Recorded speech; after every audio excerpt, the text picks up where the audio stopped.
30, versículos 19 e 20. As pessoas não meditam nesse processo jurídico do universo, não compreendem que houve, muitos nem sabem que existe esse processo jurídico do universo e estamos passando por ele. Aonde o... Isso que a gente está passando pelo período da misericórdia. Isso aí é uma coisa que colocaram distorcido para a humanidade, o conhecimento que negaram leva ao erro. Então o que acontece? Existe um processo jurídico em que a pessoa tem que escolher o lado que ela vai fazer parte. Ou você escolhe o lado do bode falso, ou escolhe o lado do bode verdadeiro. Ou você fica com o bode para Azazel, ou fica com o bode do Messias. Isso está prefigurado dentro da questão do processo jurídico do universo.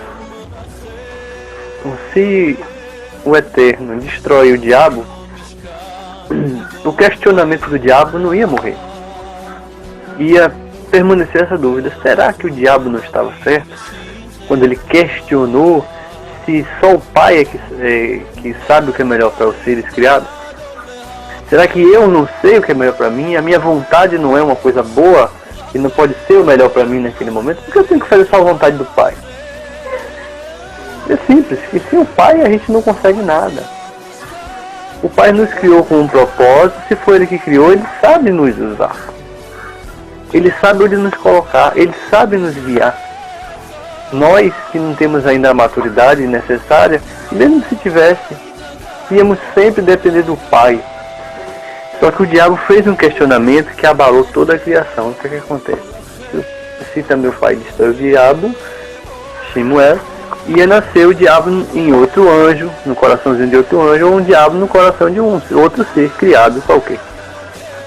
Então o pai muito sabiamente entrega ao diabo a oportunidade de demonstrar sua forma de governo, como é viver sem mim. Aí você vê, o mundo tem tudo de bom, mas sem quem? Quem é que está de fora? Uma moral, entre aspas, né? Que é a mesma moral, o mesmo cidadão de bem que é moral, ele dá um pulinho lá fora, né? Dá uma escapadinha, dá uma fugidinha e volta, né? Aí vive aquela aparência social, né? Pela frente é uma coisa, por trás é outra. Isso é a pessoa que está inserida no processo mundano, no processo do maligno, que é uma moral desprovida do Eterno, aonde uma roubadinha de vez em quando, entendeu? É a falsa moral, a hipocrisia, é a demagogia. Moral para o mundo é imoral para o Eterno. Então, todos os dons, prodígios, maravilhas, ciências, tudo, o diabo sugeriu usar tudo sem o Eterno. A proposta do Eterno foi isso. A proposta do diabo foi essa. O questionamento foi: será que só o Eterno sabe o que é melhor para você? Você não pode se conduzir? Se conduza seu Eterno para ver onde é que você vai chegar. Se conduza. Isso foi feito lá no Shemai, no céu. E os anjos perceberam que não tem como chegar a lugar algum sem o Eterno.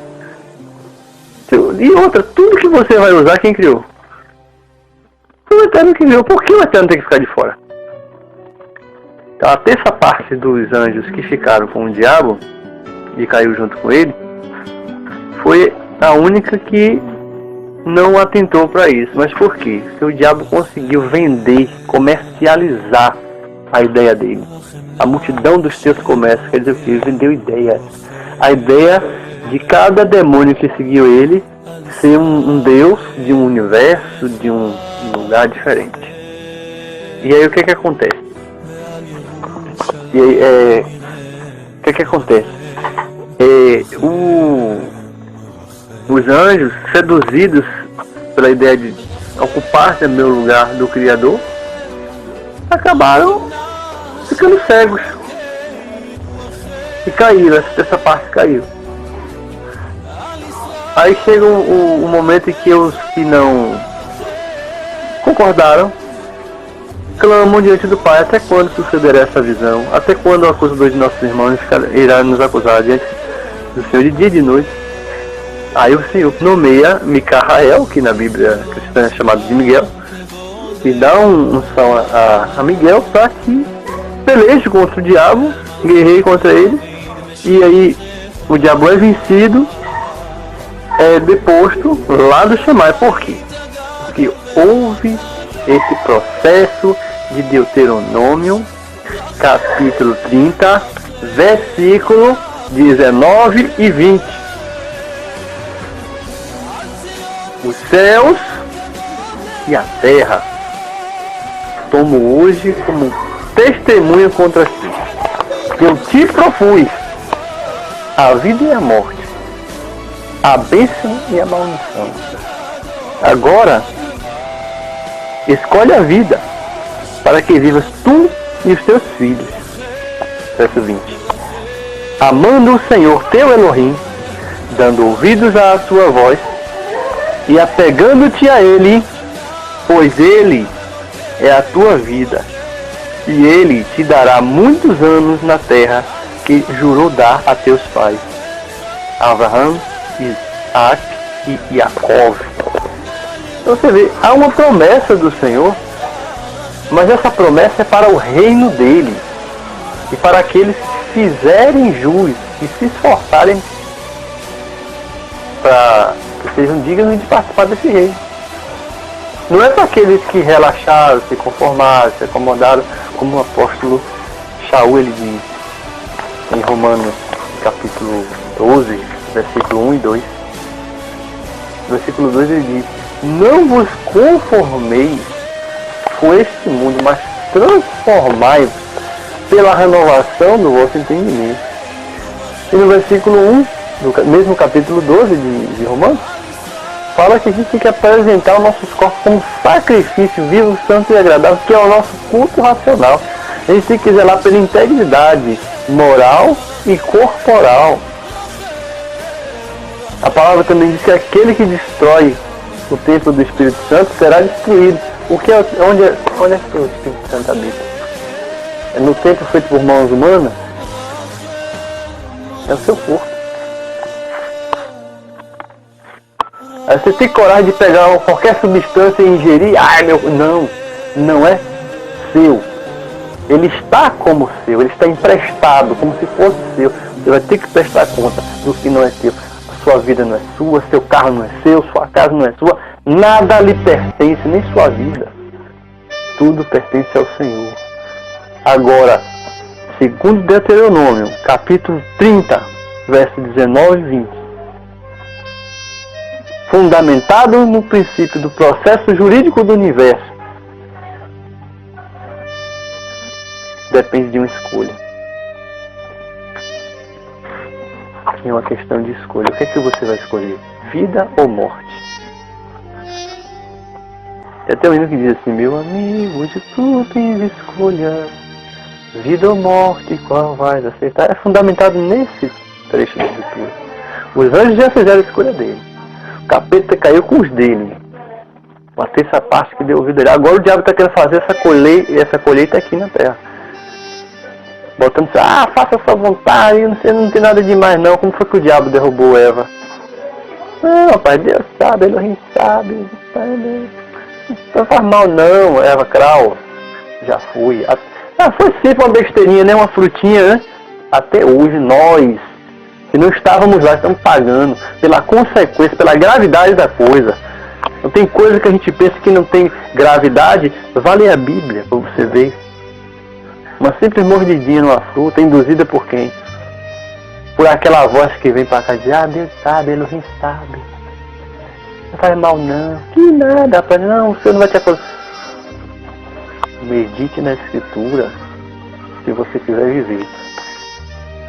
Porque o próprio Messias, ele diz: e crê em mim, como diz a Escritura, de seu ventre fluirão rios de água viva. Vai ser tanta vida que vai fluir como rios de dentro de você. Mas se você estiver meditando na Escritura, para você não ouvir essa vozinha do demônio e diz: não, o Senhor não vai te julgar por isso não, Elohim sabe, o Senhor sabe que não faz mal, não faz mal não. Olha o que uma mordidinha numa fruta fez. que aparentemente não faria mal. Melhor é obedecer ao Senhor do que insistir no erro e pagar o preço. Porque depois de chorar, orar, gemer, urrar, dar o dinheiro todo no altar, pagar penitência, andar de joelho até ralar, até ficar em carne viva, carregar uma cruz de uma cidade para outra. Isso não vale de nada. Se você tem uma vida de dono do seu nariz. Qual é o servo que tem vontade? A Escritura diz que o servo não tem vontade não, a vontade dele é para o seu Senhor. Como é que eu sirvo ao Senhor e faço o que eu quero? Que não faz mal não. Olha a voz do diabo aí que tentou Eva. Olha o jardim do Éden. Aí se você chegar hoje no meio dos crentes e perguntar quem comeria da fruta? Eu não. E todo dia nem come. Quando faz o que quer. Mateus capítulo 16, versículo 24, diz o quê? Quem quer seguir o Messias tem que fazer o quê? O que quer? Negar sua vontade. Se não negou da vontade, meu irmão, tá comendo a fruta. Deu vontade de comer a frutinha, deu. É bonita, cheirosa, né?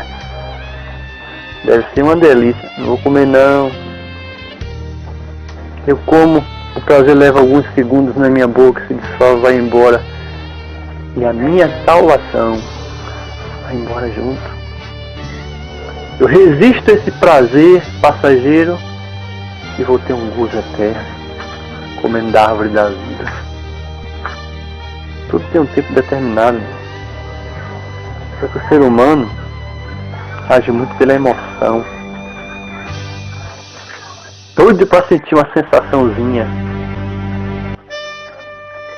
E não medita, não raciocina, não para e pensa. Para você ter a condição de congregação, como a partir do versículo 13 em diante, a primeira vez que a congregação ela é citada, a noiva do Cordeiro é citada, para você ter a condição de noiva, para você ser reconhecido naquele grande dia. Versículo 24. Se alguém quiser vir após mim, renuncie-se a si mesmo, tome o seu madeiro e siga-me. Pois aquele que quiser salvar a sua vida, perdê-la-á. Mas quem perder a sua vida por amor de mim, achá-la. Olha o amor. Quem ama o Pai não sente pesar nos seus mandamentos. Antes tem prazer neles, tem satisfação de seguir os mandamentos. O que aproveita um homem ganhar o mundo inteiro se perder a sua alma? Ou o que dará o homem em troca da sua alma? Quando o Senhor vier, pois o Filho do Homem virá na sua Shekinah, da Shekinah de seu Pai, com os seus anjos, e então recompensará a cada um segundo as suas obras, o que fez e o que deixou de fazer. Ou você é ou você não é. O diabo, como promotor de acusação, ele conhece muito bem as regras. Ele conhece muito bem o processo jurídico do universo, que foi ele que sugeriu isso. Os anjos já fizeram a escolha dele. Os anjos já escolheram. Querem fazer parte do reino do eterno. E por isso o diabo foi expulso do céu. Agora o diabo está aqui na terra. Apocalipse capítulo 12. Olha o que diz aqui a palavra. Eu não sei como algumas pessoas ficam dizendo que eu tenho evangelho. Eu não tenho evangelho. Eu não morri no madeiro por ninguém, meu. O que eu falo é teologia, é escritura, é história, é filosofia. É preto no branco, não vem nada de mim não. Eu não criei a erudição. Aqui, ó. No versículo 7 do capítulo 2 diz assim: houve guerra no céu, Miguel e seus anjos batalhavam contra o dragão, e o dragão e os seus anjos batalhavam. Mas não prevaleceram, nem mais o seu lugar se achou nos céus. Tá vendo aqui? Os anjos fizeram a escolha deles. E o pau quebrou assim. E foi precipitado o grande dragão, a antiga serpente. Olha o que a gente falou de Eva. que ele tentou Eva, como uma serpente. Tá vendo aqui a palavra se encaixando? É a antiga serpente, que se chama Diabo e Satanás, que engana a todo mundo. Olha só. Ele foi precipitado na terra, e os seus anjos foram lançados com ele. Quer dizer, aqueles que deram ouvido a ele. E aqui na terra é a mesma coisa. Você deu ouvido ao diabo, você vai junto com ele. Vai sentar no colo do capeta lá na casa do capeta. Se você é noiva do cordeiro, não pule a cerca não, porque aí você não vai ser reconhecida. O Senhor não tem amante, ele tem noiva.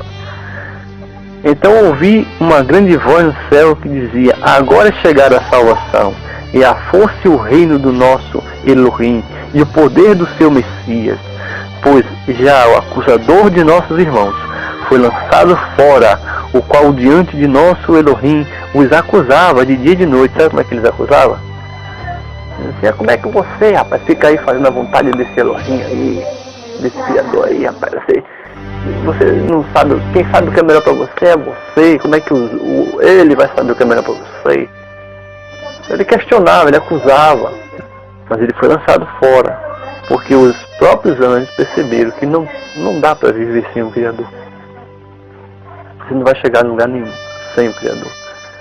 O diabo propôs usar tudo, todos os dons, todos os prodígios, todas as maravilhas, tudo que pertence ao Criador, que foi criado pelo Criador, mas o Criador está de fora. Como a gente falou no início, uma moral sem o Criador. Aí você vem dar um pulinho ali, acha que não tem nada demais. Olha a frutinha, olha o exemplo de Eva. Olha quem é, o dragão, a antiga serpente, atuando como dragão agora, viu? Eles, versículo 11 de Apocalipse 12, eles o venceram pelo sangue do Cordeiro e pela palavra do seu testemunho. Olha o que a gente falou do testemunho de um servo, a integridade de um servo. Não amaram as suas vidas até a morte, ou seja, eles rejeitaram os prazeres dele. Não, o que eu quero não importa, o que importa é que o meu Senhor quer. Versículo 12, pelo que alegrai-vos aos céus, e vós que neles habitais. Alegrai-vos aos céus, e vós que neles habitais, no céu.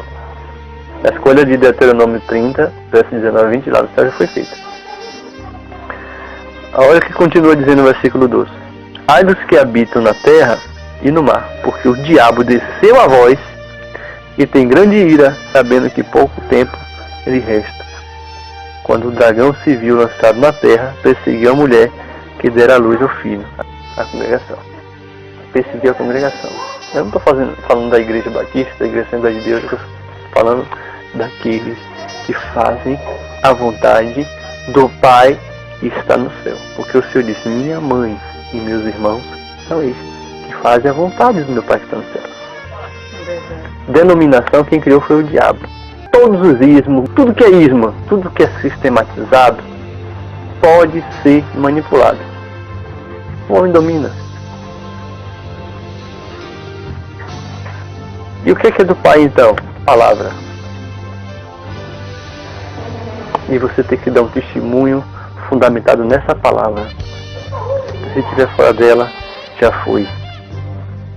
Eu, como servo do Senhor, não posso dar um pulinho lá no mundo, não. Porque eu sou uma noiva e estou me preparando para o meu noivo. O que aconteceu com a parábola das 10 virgens? Só porque 5 deixaram para se preparar na última hora, ficaram de fora. Aí você vai querer ficar de fora porque vai deixar para se santificar, para cumprir Mateus 11, versículo 12, que é pelo esforço, pela violência. Vai deixar para se esforçar na última hora? Vai deixar para ter o esforço de comprar o azeite, de ter o azeite que te identifica como uma noiva autêntica? Vai deixar tua luz apagar, teu candeeiro apagar? Cadê o esforço que a Escritura manda ter?